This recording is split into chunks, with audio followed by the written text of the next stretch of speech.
Saya mohon menjawab pertanyaan atau laporan berdasarkan apa yang disampaikan oleh pelapor. Ya, tidak boleh di luar substansi ya. Tolong disampaikan secara baik-baik, benar, jelas. Ruangan ini diliput oleh media. Kebetulan rapat dengan pendapat ini terbuka untuk umum. Sekali lagi saya tegaskan bahwa tata tertib kami itu melarang untuk selagi berpendapat, berarti tidak boleh memotong. Kalau jika memotong harus minta izin pimpinan rapat, ya. Dan tolong menghargai rapat yang sedang berjalan. Disilakan Pak Kades, seluruh persoalan yang tadi sampaikan dijelaskan secara gamblang hari ini kita dengan bersama. Silakan. Oke, terima kasih. Terima kasih atas kesempatan yang diberikan kepada kami. Yang terhormat Ketua Dewan, Wakil Ketua Dewan yang terhormat, dan pimpinan Komisi 1, 2 yang terhormat, dan Bapak anggota DPR yang sama ada di ruang ini, Bapak Camat yang kami hormati, dari Kadis BPRD yang kami hormati, dari Inspektorat yang kami hormati, dan para pelapor dan terlapor yang dari Wawula.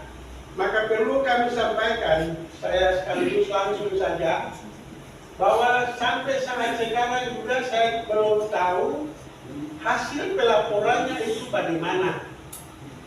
Tetapi karena tanggal 14 Maret saya dipanggil oleh Inspektorat, dan tanggal 14 saya hanya ketemu dengan Pak Irban II, dan tanggal 17 Maret saya sekaligus dengan staf ketemu dengan Sekretariat Irban, Inspektorat.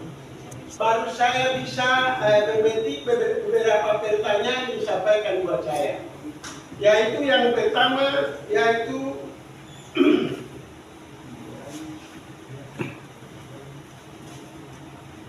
setapak jalan yang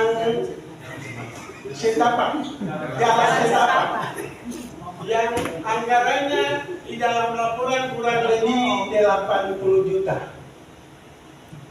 Namun saya harus jelaskan sekali bahwa jalan setapak ini belum ada program dari desa. Hanya karena salah baca APBDes dari staf kami, yaitu salah satu kaum perencanaan desa, maka di situ kami evaluasi mulai dari tahun 2021 karena saya dilantik pada tahun 2021. Maka di dalam evaluasi itu ada anggaran setapak sebesar 76.500.000 dan anggaran lain sebesar 190 lebih. Itu merupakan silpa tahun 2019 yang sama sekali kami tidak kenal bahwa jalan setapak itu di mana. Anggaran itu hanya karena waktu kami evaluasi di Dinas BPMD, saya pernah sampaikan bahwa pekerjaan-pekerjaan yang mendahului saya kalau bisa dikeluarkan dari APBDes. Tetapi saat itu mereka jelaskan kata tidak boleh, sehingga kalau bisa terbaca setiap tahun. Itu yang pertama, Pak. Yang kedua, menyangkut bak air, Pak. Bak air sekarang kami bangun tahun 2023 dan baknya sudah selesai 100%. Hanya pipanisasinya belum cukup, maka sekarang baru kami anggaran pada tahun 2024. Maka mungkin dalam pencairannya kami akan laksanakan pipanisasi dari bak baru ke bak yang lama, ke yang baru lagi yang ada di pantai. Itu untuk bak. Yang kedua, yang ketiga, pembongkaran kantor desa, Pak. Pembongkaran kantor desa ini karena kami mohon masih dalam desa maju, maka anggarannya tidak bisa dari DD. Kami anggarkan dari ADD yang setiap tahun kami harus programkan kurang lebih 481, Pak. Dan itu akan dibahas terus. Karena sekarang kami dalam 481 itu, kami dalam pembangunan tahap pertama sebesar 77, Pak. Lalu sekarang baru proses lagi untuk tahap kedua dalam tahun ini sebesar 90, Pak, untuk menyelesaikan. Dan 77 itu sudah kami bangun gedung kira-kira mencapai 50%. Ada bukti fisik yang bisa kita lihat, nanti dilihat. Yang berikut, Makanya sebentar, itu bangun apa tadi? Bangun apa tadi? Balai desa. iya, Balai Desa. Balai Desa ini kami anggarkan dari ADD, Pak, karena tidak bisa dianggarkan dari DD. Tetapi bukan satu kali, Pak, tetapi itu kalau tidak salah nanti bertahap, Pak. Karena hanya dianggarkan kurang lebih 100 juta per tahun. Jadi sekarang kita sudah mulai bangun. Yang berikut itu tentang operasional lembaga adat, Pak. Operasional lembaga adat ini dari tahun 2021 kami serahkan 5 juta kepada ketua lembaga adat. Tahun 2022 kami juga serahkan 5 juta. Tetapi tahun 2023 ada perubahan Perbu. Maka dalam perubahan Perbu pada tahun 2023 itu hanya 1 juta rupiah kami sudah serahkan, dan tahun 2024 ini kembali menjadi 3 juta. Hanya 3 juta ini kami belum setor karena ada antara batu-batu adat ini ada 2 kubu, Pak. Karena kubu pertama sudah terima, lalu mereka datang tanya-tanya, akhirnya ada Tio dan sudah sekarang Murad Malik, maka mereka pending kalau bisa 3 juta itu simpan dulu, nanti bagaimana dalam kembali musyawarah baru bisa kita serahkan, sehingga 3 juta itu masih ada di dalam tangan kami, Pak. Dan yang terakhir, setelah selesai pertanyaan yang terakhir dari sekretaris, yaitu 200 juta.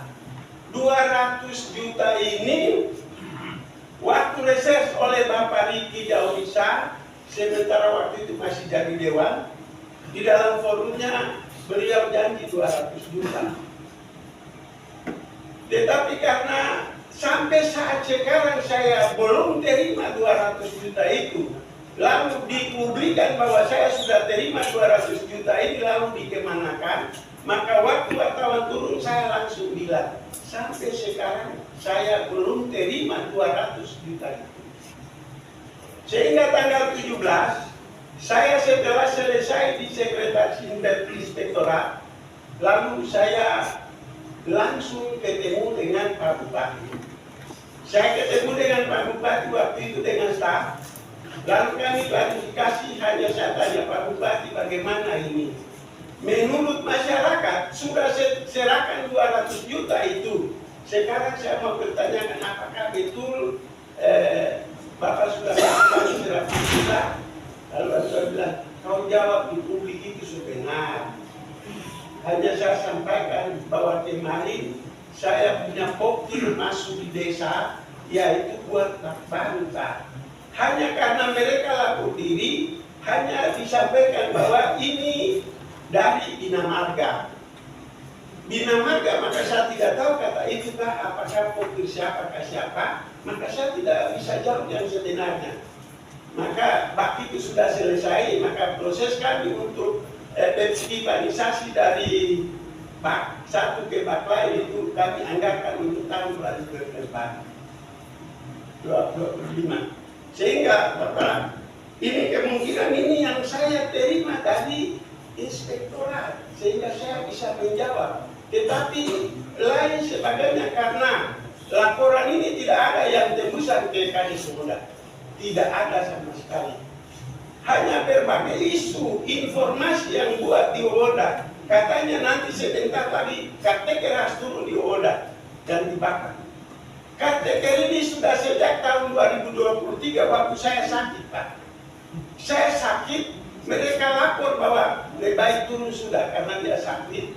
Jadi kalau bisa turun supaya kita naik KTK baku. Ternyata saya sudah sembuh tetapi masih dipublikkan lagi sehingga pembicaraan di masyarakat bahwa nanti 1-2 hari sudah ada KTK.